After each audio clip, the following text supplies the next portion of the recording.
Ya Allah, dalam kerajaan surga kami datang ke hadirat-Mu ya Tuhan, mengaku dengan setiap kehidupan kami, mengaku dalam setiap kerja tugas aktivitas kami, bahwa kami merindukan sabda-Mu bagi kami ya Bapa. Oleh karena itu ya Tuhan, di pagi hari ini ya Tuhan, kiranya Engkau boleh datang bersama dengan kami, agar biarlah kami juga mau, kami juga mampu dengan kerinduan kami untuk mendengarkan firman-Mu ya Bapa. Terima kasih banyak ya Tuhan, memberkati kami dalam pemberitaan firman-Mu ini ya Tuhan, sehingga kami boleh memahami, mengerti dan juga melakukan segala kehendak-Mu yang Kau beritakan melalui firman ini kepada kami. Di dalam nama anak Yesus Kristus kami berdoa. Amin. Silakan duduk kembali Bapak Ibu. Kita sama-sama buka Alkitab kita dari Injil Yohanes. Injil Yohanes pasalnya yang ke-11.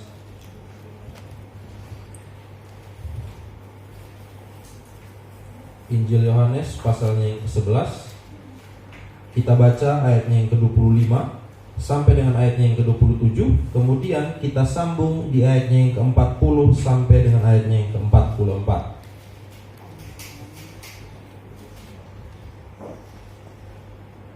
Injil Yohanes pasalnya yang ke-11, ayatnya yang ke-25 sampai dengan 27. Kemudian kita sambung dari ayatnya yang ke-40 sampai ayatnya yang ke-44. Jika sudah, saya akan bacakan bagi kita. Injil Yohanes pasalnya yang ke-11, di bawah perikop Lazarus dibangkitkan. Ayatnya yang ke-25, jawab Yesus, "Akulah kebangkitan dan hidup. Barang siapa percaya kepadaku, ia akan hidup walaupun ia sudah mati. Dan setiap orang yang hidup dan yang percaya kepadaku tidak akan mati selama-lamanya. Percayakah engkau akan hal ini?" Jawab Marta, "Ya Tuhan, aku percaya bahwa engkaulah Mesias, Anak Allah, Dia yang akan datang ke dalam dunia." Ayatnya ke-40, jawab Yesus, "Bukankah sudah kukatakan kepadamu, jikalau engkau percaya, engkau akan melihat kemuliaan Allah?" Maka mereka mengangkat batu itu, lalu Yesus menengadah ke atas dan berkata, "Bapa, aku mengucap syukur kepadamu karena engkau telah mendengarkan aku. Aku tahu bahwa engkau selalu mendengarkan aku, tetapi oleh karena orang banyak yang berdiri di sini mengelilingi aku mengatakannya, supaya mereka percaya bahwa engkaulah yang telah mengutus aku." Dan sesudah berkata demikian, berserulah ia dengan suara keras, "Lazarus, marilah keluar." Orang yang telah mati itu datang keluar, kaki dan tangannya masih terikat dengan kain kapan, dan mukanya tertutup dengan kain peluh.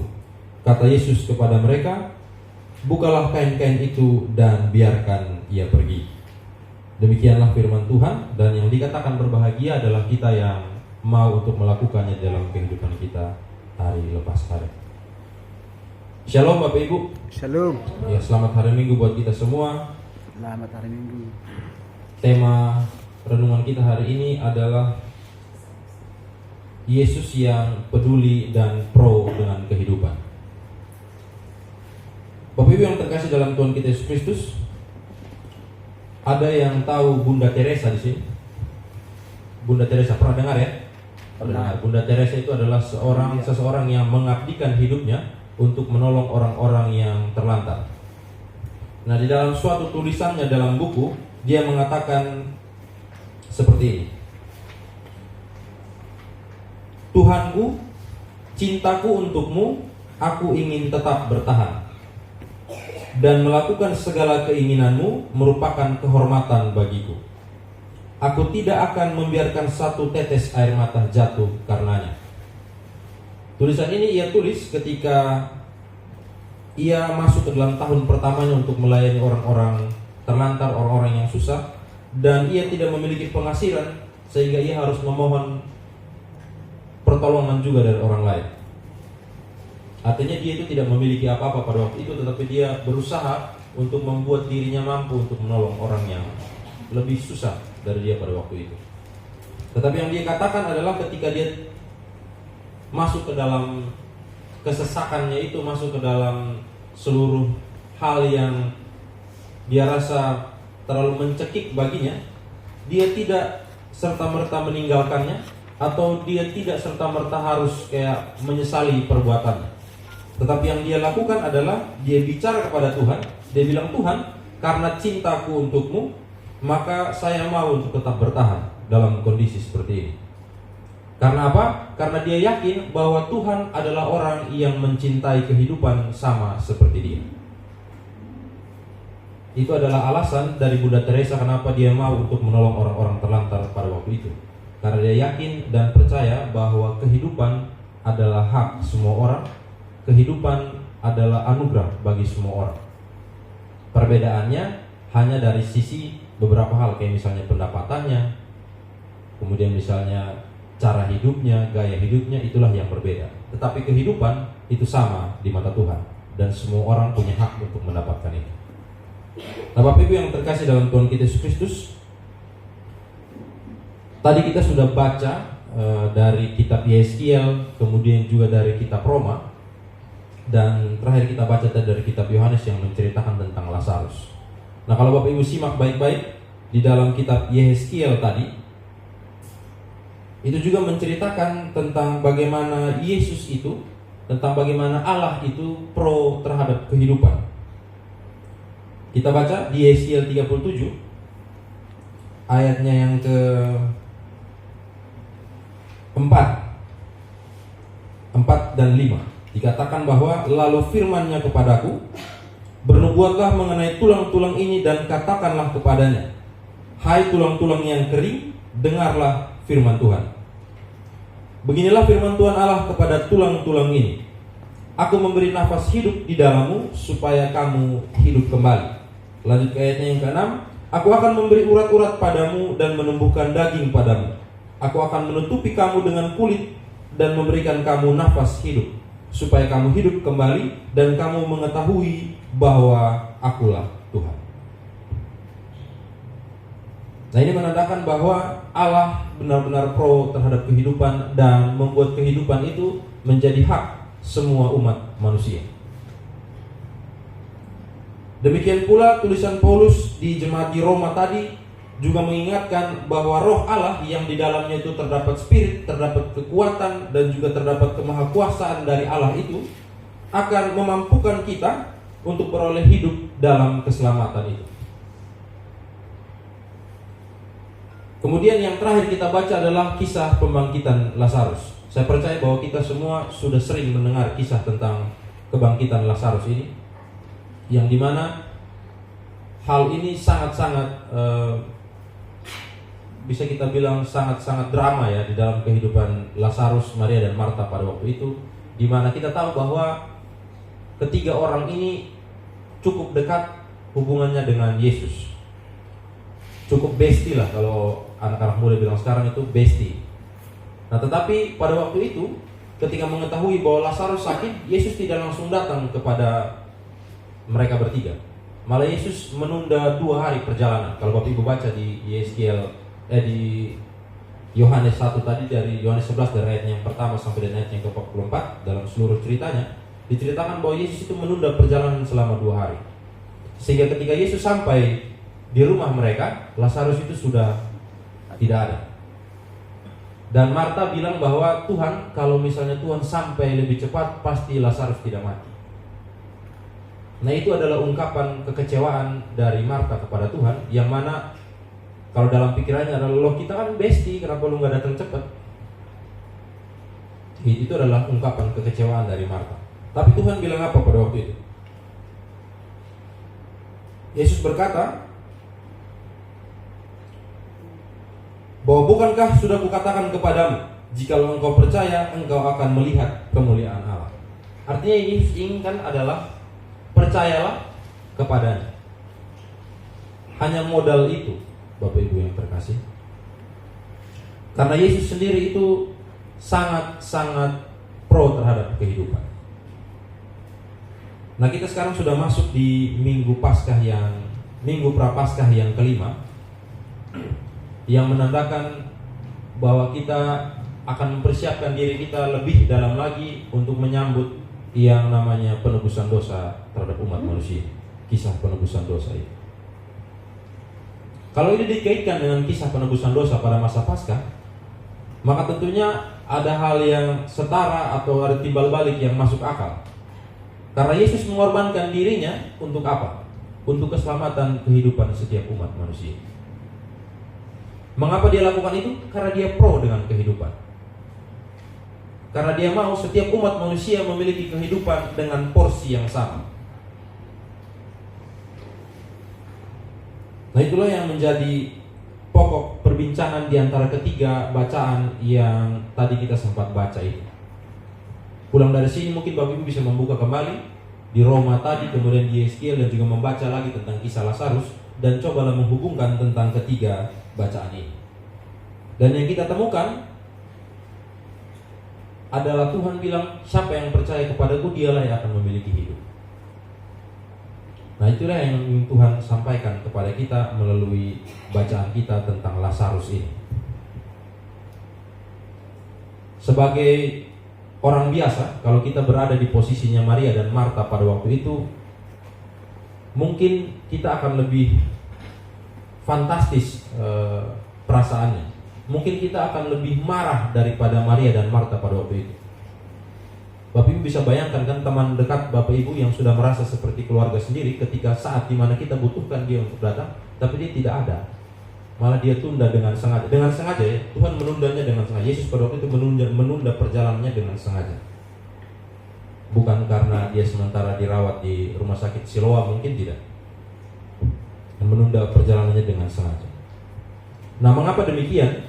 Supaya ia mau agar Maria dan Marta memaknai kehidupan pada porsi yang benar.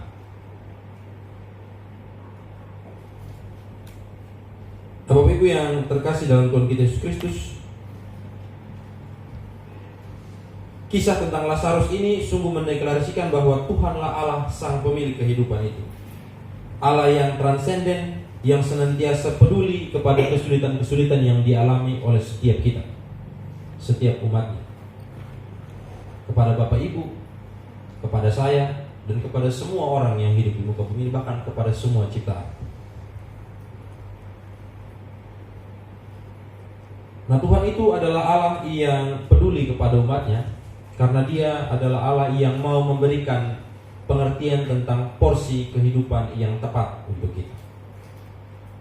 Lalu apa yang kita maknai dalam pembacaan kita pada pagi hari ini? Yang pertama adalah kita harus senantiasa optimis dalam menjalani kehidupan dengan segala dinamika dan pergumulan. Bapak Ibu, kita tidak mungkin hidup dengan tanpa ada persoalan, tanpa ada dinamika-dinamika kehidupan kita.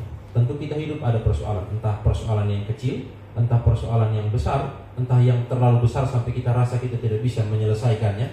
Padahal di dalam Alkitab sendiri pun dituliskan bahwa pencobaan-pencobaan untuk kita tidak akan melebihi kekuatannya kita. Tetapi terkadang kita merasa bahwa aduh Tuhan, ini terlalu berat, saya udahlah, nyerah. Nah, kehidupan kita akan selalu dilalui dengan hal-hal seperti itu. Dinamika akan terus terjadi, naik turun kehidupannya kita seperti roda yang berputar ya, kata orang-orang. Nah, karena Tuhan adalah Allah yang selalu peduli kepada kita, yang selalu berkenan membangkitkan dan menghidupkan harapan kita. Oleh karena itu dengan rohnya kita akan dimampukan untuk menjalani kehidupan dalam keselamatan itu. Artinya kita perlu untuk optimis, membangun terus iman percaya kita kepada Tuhan. Meyakini bahwa segala yang Tuhan lakukan dalam kehidupan kita adalah yang paling baik. Terlebih khusus kita memaknai di mana kita mau masuk ke dalam masa Paskah. Di minggu sengsara yang kelima ini, Tuhan mau supaya kita menyadari bahwa kehidupan kita punya begitu banyak makna. Sehingga oleh karena itu kita perlu untuk optimis, membangun rasa percaya kita kepada Tuhan, membangun iman kita kepada Tuhan. Itu yang pertama. Kemudian yang kedua adalah mari kita juga senantiasa mau hidup peduli kepada sesama kita, khususnya kepada mereka yang cukup mengalami hal yang berbeda dari kita. Orang-orang yang menjalani kehidupannya dengan cara berbeda dari kita.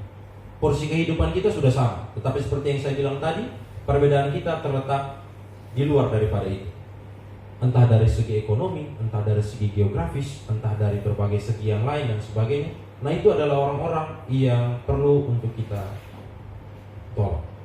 Itu adalah orang-orang yang perlu untuk kita maknai, untuk membangun iman percaya kita kepada Tuhan.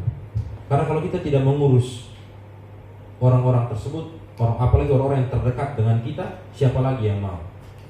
Siapa lagi yang akan mulai turun tangan? Nah, itu bisa dimulai Bapak Ibu dari lingkup terkecil kita, tetangga kita, jemaat kita di sini, atau bahkan dari dalam keluarga kita sendiri. Bisa kita mulai dari situ. Kita selalu memimpikan tentang kehidupan setelah kematian. Bukan begitu ya Bapak Ibu ya.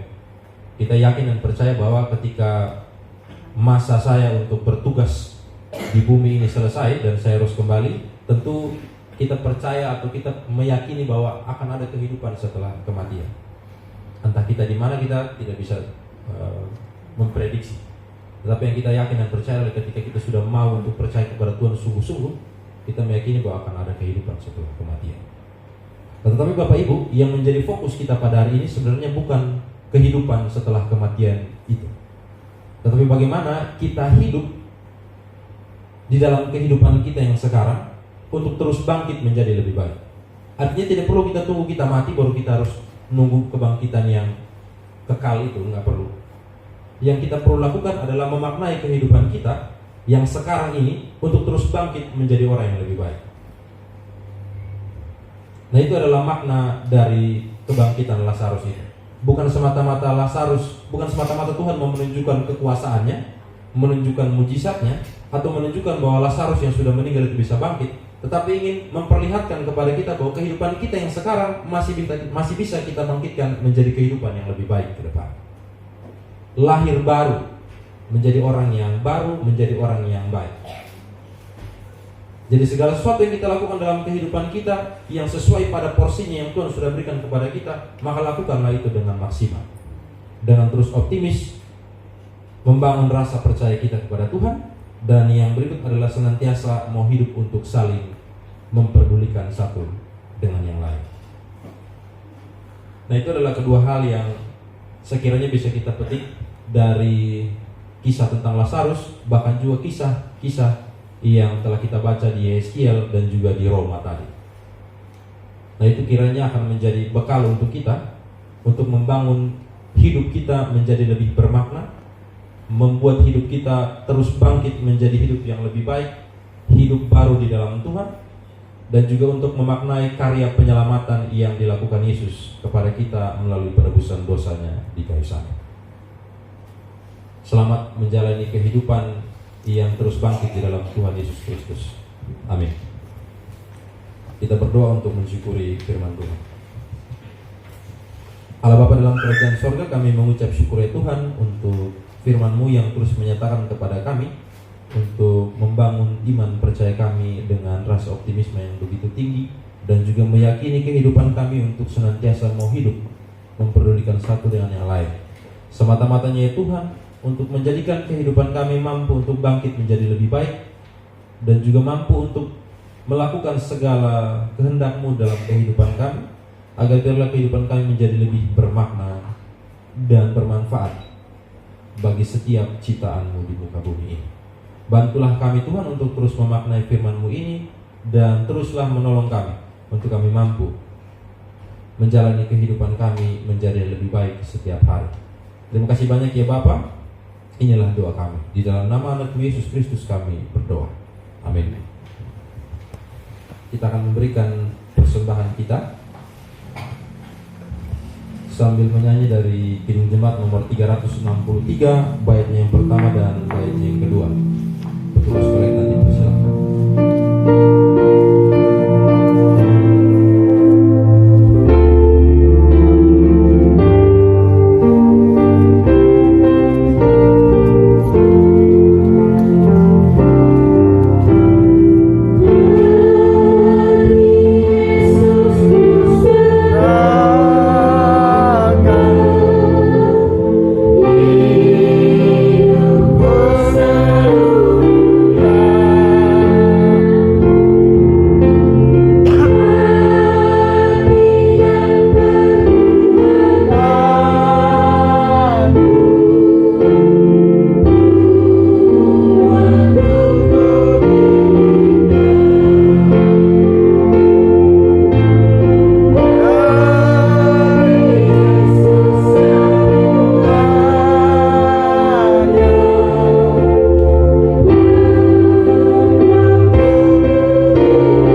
dan syukur kami panjatkan kehadirat ya Tuhan Allah kami yang bertahta dalam kerajaan surga.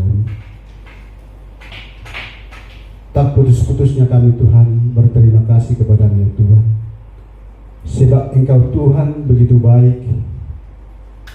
Sebab Engkau Tuhan begitu bermurah hati bagi setiap kami orang yang berdosa ini Bapa. Itu sebabnya Tuhan, kami boleh sungguh-sungguh mengucapkan terima kasih kami kepada-Mu atas segenap kebaikan dan kemurahan-Mu ya Tuhan Yesus. Terlebih Tuhan, di pagi hari ini Bapa, Engkau begitu baik. Engkau sudah menggerakkan hati dan pikiran kami, menggerakkan langkah kami dari rumah kami masing-masing hingga tiba di rumah-Mu ini Tuhan, semata-mata Tuhan untuk beribadah kepada-Mu ya Tuhan, untuk memuji dan membesarkan dan memuliakan Engkau ya Tuhan. Karena kami tahu dengan apa kami membalas segala kebaikan-Mu ya Tuhan. Kalau bukan dengan pujian penyembahan kami kepada-Mu ya Tuhan. Tuhan, terimalah kami Bapa sebagai anak-anak-Mu yang sudah percaya kepada-Mu ya Tuhan, yang sudah menyerahkan segala kehidupan kami hanya kepada-Mu saja ya Bapa di surga. Terima kasih Bapa buat hari ini. Terima kasih Tuhan Engkau sudah berfirman bagi setiap kami Bapa. Jadikanlah firman-Mu itu Tuhan di dalam hati dan pemikiran kami Bapa, menjadi firman yang hidup, yang menggerakkan hati kami supaya kami Tuhan tetap lebih setia lagi kepada-Mu ya Tuhan, yang membuat hati kami tertumpu hanya kepada-Mu saja ya Bapa. Jadikan kami orang yang beriman hanya kepada-Mu saja ya Tuhan Yesus. Terima kasih Bapa. Terpujilah nama-Mu Tuhan kekal selama-lamanya. Kami bersyukur dan berterima kasih kepada-Mu ya Tuhan atas hamba-Mu yang sudah Engkau pakai untuk menyampaikan isi hati-Mu Tuhan, untuk menyampaikan firman-Mu ya Tuhan. Dimanapun hamba-Mu Tuhan kami serah kepada-Mu ya Tuhan. Jadikan dia Tuhan pemberita Injil-Mu.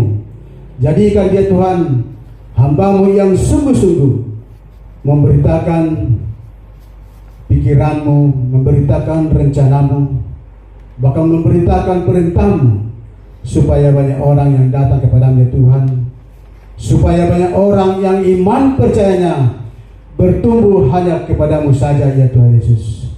Terima kasih Bapa. Terpujilah nama-Mu Tuhan kekal selama-lamanya. Kami bersyukur berterima kasih Tuhan atas setiap hamba-hamba-Mu yang sudah Engkau pakai melayani kami pada pagi hari ini Tuhan. Hamba-Mu Bapak Guru Injil Edward Pandiangan dan anak-anak-Mu Mazmur Nina yang sudah Engkau pakai Tuhan melayani kami, sehingga kami Tuhan diajar, dibimbing untuk senantiasa menaikkan puji-pujian kami kepada-Mu ya Tuhan, untuk senantiasa kami boleh bersyukur kepada-Mu ya Tuhan. Oleh karena kebaikan-Mu itu Tuhan, kami serahkan mereka ke dalam tangan-Mu ya Bapa. Berkati mereka ya Tuhan, berkati segala pelayanannya ya Tuhan Yesus, dimanapun mereka boleh berada untuk melayani Engkau ya Tuhan. Nyatakan kuasa-Mu supaya mereka Tuhan tetap teguh dan tetap sungguh-sungguh kepada-Mu ya Tuhan Yesus. Terima kasih Bapa. Kami bersyukur dan berterima kasih atas semua jemaat-Mu yang hadir pada saat hari ini. Biarlah kami semua Tuhan semakin teguh di dalam Engkau ya Tuhan, semakin gagah di dalam Engkau ya Tuhan, bertumbuh sesuai dengan firman-Mu yang berkata iman bertumbuh oleh karena pendengaran. Tuhan nyatakan itu kepada setiap kami, pribadi lepas pribadi, sehingga kami Tuhan setiap pribadi di dalam keluarga masing-masing menjadi contoh dan panutan, menjadi tuntunan di dalam keluarga kami masing-masing. Bahkan Engkau pakai kami semuanya Tuhan untuk menjadi contoh di dalam tetangga-tetangga kami Tuhan, di sekitar kami, bahkan dimanapun kami boleh berada ya Tuhan, boleh menjadi anak-anak-Mu yang baik di hadapan-Mu ya Tuhan Yesus. Terima kasih Bapa. Kami bersyukur dan berterima kasih kepada-Mu ya Tuhan atas sekolah minggu yang sudah berlangsung dengan baik tadi pagi ya Tuhan. Biarlah anak-anak sekolah minggu kami serah kepada-Mu ya Tuhan. Nyatakan kuasa-Mu, pertumbuhan secara jasmani Engkau berikan kepada setiap mereka pribadi lepas pribadi, bahkan pertumbuhan di dalam kesehatan supaya mereka boleh bertumbuh dengan dalam keadaan sehat yang daripada Engkau semuanya kami serahkan anak sekolah minggu kepada-Mu ya Tuhan. Terlebih juga Tuhan kami serahkan guru-guru sekolah minggu Tuhan.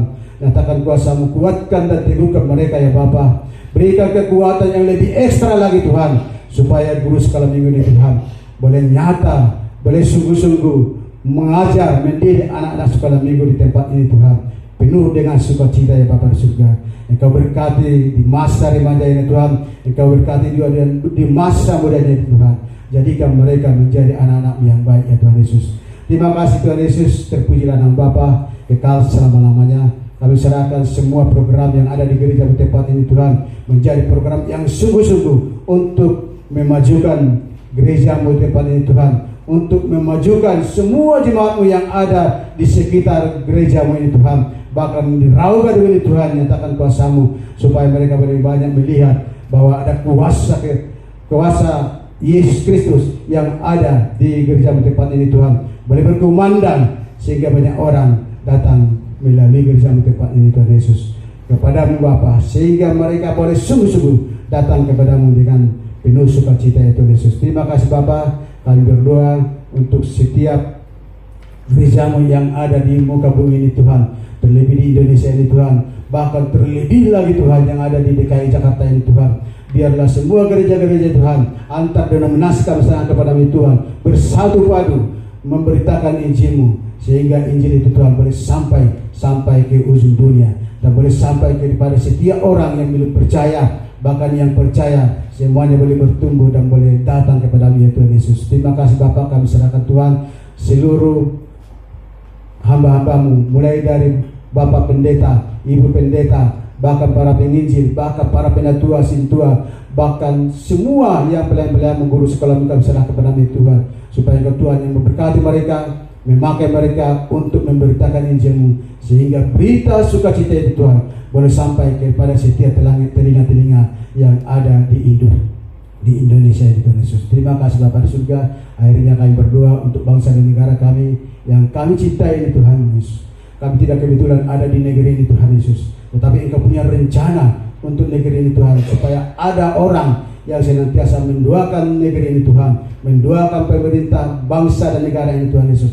Itulah kami orang-orang yang percaya kepada-Mu Tuhan. Oleh karena itu Bapa, kami serahkan hamba-hamba-Mu yang melaksanakan kepemerintahan itu Yesus, mulai dari Bapak Presiden, Wakil Presiden, sampai tingkat yang terbawah. Engkau pakai dengan luar biasa, supaya mereka boleh bertugas dengan baik, melaksanakannya di dalam kepemerintahan Tuhan Yesus, supaya masyarakat Indonesia ini Tuhan boleh mendapatkan kesejahteraan yang lebih baik lagi. Oleh karena Engkau Tuhan yang memberkati mereka dan memberkati bangsa ini Tuhan Yesus. Terpujilah nama Bapa kekal selama-lamanya, jauh daripada kesempurnaan doa kami di Tuhan Yesus. Namun demikian Tuhan, kami berdoa untuk permohonan pengampunan dosa kami Tuhan. Ampuni Tuhan segala dosa pelanggaran kami Tuhan, kuduskan dan sucikan kami Tuhan, sehingga kami layak berdoa kepada-Mu Tuhan, sehingga doa kami Tuhan boleh terjawab oleh Engkau sendiri Tuhan Yesus. Terpujilah nama Bapa kekal selama-lamanya. Di dalam nama Tuhan Yesus Kristus kami berdoa dan mengucap syukur. Haleluya.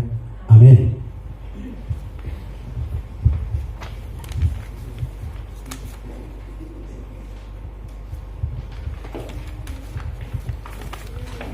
Dengan tetap berdiri, kita menyanyikan Kidung Jemaat nomor 388, bait yang pertama dan bait yang ketiga. Selamat datang Yesus.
Bapa kami yang di sorga, dikuduskanlah namamu, datanglah kerajaanmu, jadilah kehendakmu di bumi seperti di sorga. Berikanlah kami pada hari ini makanan kami yang secukupnya, dan ampunilah kami akan kesalahan kami, seperti kami juga mengampuni orang yang bersalah kepada kami. Dan janganlah membawa kami ke dalam pencobaan, tetapi lepaskanlah kami daripada yang jahat, karena Engkau punya kerajaan dan kuasa dan kemuliaan sampai selama-lamanya. Amin. Saudaraku yang terkasih, pulanglah dalam kehidupan kita sehari-hari untuk melakukan firman Tuhan yang telah saudara dengarkan hari ini, dan terimalah berkat Tuhan.